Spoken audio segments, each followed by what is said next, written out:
guys, and welcome to another Lost Bits video right here on TetraBitGaming, the series where we explore video game content that goes unused, altered, or normally unseen. The year was 2002, and 7-year-old TetraBit just got a Game Boy Advance and was given the opportunity to choose one game to go along with it. And even though all my friends were playing Mega Man Battle Network 2, my first game for the GBA was instead Megaman Zero. Yeah, I don't know, I guess I must have not known the difference between the two or something. Anyways, at the time I couldn't even get past the first stage. But fast forward about a decade, and after playing through all 4 games in the Zero collection, I gained a massive appreciation for the whole series. Anyways, to prep for the upcoming Zero ZX collection, and since each individual game doesn't really have enough content for a standalone video, I figured why not make a Lost Bits video on the entire Zero series. There's not all too much to talk about for the ZX series, but let me know if you'd be interested in a quick video on it. And with all of that said, go grab your Zed Saber. God, I'm gonna get a lot of comments about me saying Zed this whole video, aren't I? It's time to find some Lost Bits. Alright, first on the chopping block is of course the original Megaman Zero. Starting off, there are 2 notable things in the Japanese version that were completely changed for the international releases. The first is a different backdrop for the disposal center. As you can see here, seems the janitors in the Japanese version took the day off, as that version has all these oil splats. Now, despite bosses being split in half and stuff, it is believed that the oil could be perceived as robot blood, and as such this blood was censored outside of Japan. Yep, I definitely look at this and think this is anything more than violence.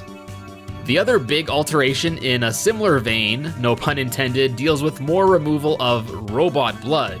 And this blood censorship actually occurs in all 4 of the Zero games, but let's just get it out of the way here. In the Japanese versions, this, which is apparently perceived as blood splatter, will appear if most enemies are destroyed with any weapon that isn't a buster. Oh, the absolute horror. Okay, and now let's move on to the graphics that go unused. We got some unused signs for the base, including one for Basement Floor 2, 3, and EV or maybe EU for the escape unit. There's early text graphics for the data sign, an unused portrait sprite of the X-Pantheon drones, suggesting that they might have been planned to at one point have some sort of dialogue text. And then there's this unused menu title in Japanese that translates to Elf Trading. The latter obviously also suggests that there may have been some sort of elf trading feature in the game that too got scrapped. Then we got this tile set that's found amongst those for the factory stage. These all appear to be placeholder tile graphics, each for a different tile, such as different ramp grades, walls, and so on. And lastly is this swirly boy. Just what could this be, you're probably wondering. Well, this image is actually what is used to execute the intro title animation that leads to the title screen. It's kind of hard to explain just how it works, but the way I understand it is that imagine there's a horizontal bar moving down this graphic, and the row of pixels that bar passes gets elongated, and this gives the illusion of it being animated. I hope that made some sort of sense. Moving along, there are also a few unused text strings left over in the game. First is an unused death quote from Maha Gana Sharif, who would have said, "I was supposed to be invincible, but it's too late. You're still going to perish." Instead, in the final release, he doesn't say a word after being defeated. There are also a few text strings that can still be triggered in the game, but not under normal circumstances, but rather only by cheating or memory editing. These strings include stuff like Seal trying to contact Zero to tell him the Resistance is being attacked and they desperately need his help, Seal explaining the escape unit, Seal telling Zero they can't enter the trans room while the door is still locked, and finally there's a normally unseen mission entry string for rescuing Seal. What exactly do you need rescuing from? This last one appears if you manage to skip the intro level and go right to the Resistance base. Now onto Megaman Zero 2, or as I like to call it, the one that started getting weird alternate title screens in Europe for whatever reason. For unused graphics, this time we have these for succeeding or failing a mission, a mechanic that didn't carry over from the first game, but I guess might have once been intended to. This, whatever this is, some unused leftover menu graphics from the first game for the sub-tank, elves, elements, and escaping, which I guess are brought over because the same pause screen from the first game is used at the start of the game. And then lastly, there's these two Z icons. Yeah, that's right, I'll throw you Americans a bone and say Z like that once this video. Anyways, these graphics would eventually go on to be used in Megaman Zero 4. The purplish blue one for its hard mode, and the red one for its ultimate mode. Then Megaman Zero 2 also has two normally inaccessible areas. The first is an entire segment of assets from the Kuagust Ankus stage. God, I hate trying to pronounce these boss names. Found hidden in the Crystal Cave stage. This strongly suggests that the airship stage may have also been referenced and used as a basis for the Crystal Cave stage as well. Then there's also an entire section found underneath the mid-boss area in the Forest of Dice's stage. There's no entrance, exit, or anything here really, so I guess maybe this was just worked on to be implemented at some point into the stage, or the developers were just testing out some stage designs for practice, who knows? I don't think there's any way of knowing for certain. And lastly for Mega Man 2, as a bit of a debug feature, by messing around with some memory values, a secret dev level select screen can be accessed. You can of course use this to warp to any of the stages in the game, and this also shows us the internal order of the stages, so we can kind of get more insight into perhaps what order the stages were developed in. Mega Man Zero 3 is up, and this game actually has a fairly large feature removed from it in its international release. This is of course all e-reader support in the game. Interestingly though, despite it not being accessible at all in the North American or European versions, the content is still there and is even fully translated.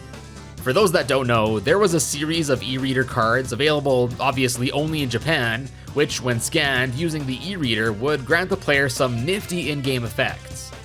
These effects include but are not limited to boosting Zero's defense, attack power with each weapon, adding new doors, Reploids that give you stuff, alternate elf designs, adding plants, cats, and seagulls to the base, adding portraits of Seal, my boy Mega Man EXE, and this hilarious looking graffiti to the base, and even more extra stuff like alternate text boxes, alternate title screen art, different computers for Seal, daytime and snow mode for the base, alternate elevators, alternate items, and more.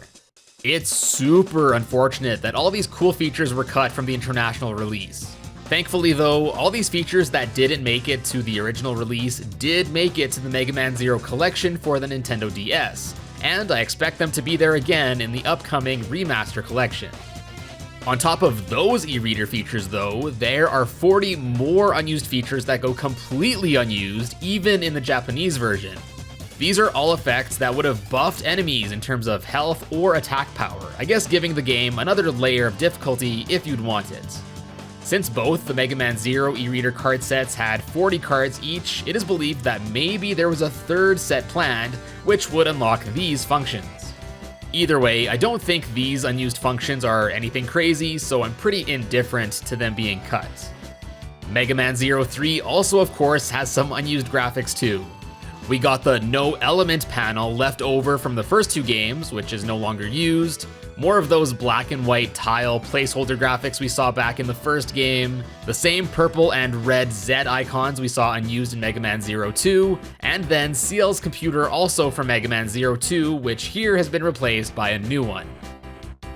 Unfortunately, there's not much at all that's unused in Mega Man Zero 4.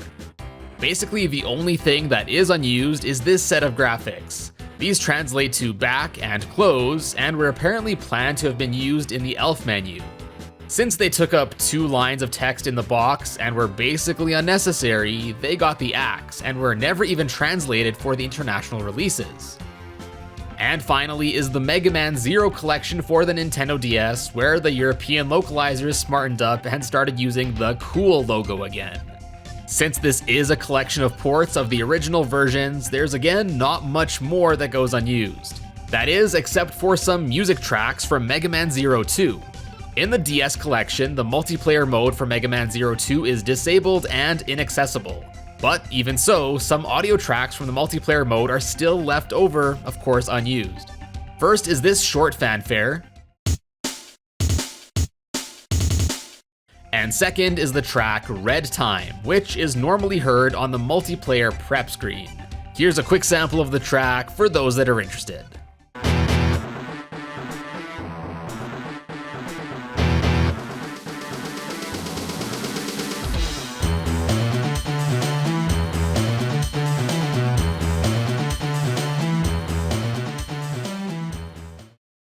And that just about wraps up this Lost Bits video on the Megaman Zero series, and I hope you enjoyed it. If you did, please be sure to drop a like down below, and yeah, let me know if you'd want to see a really quick video on the ZX games too. And if you enjoyed this, be sure to check out some of my other Lost Bits videos, like the one I made on the original 6 NES Mega Man games by clicking or tapping on the card right here.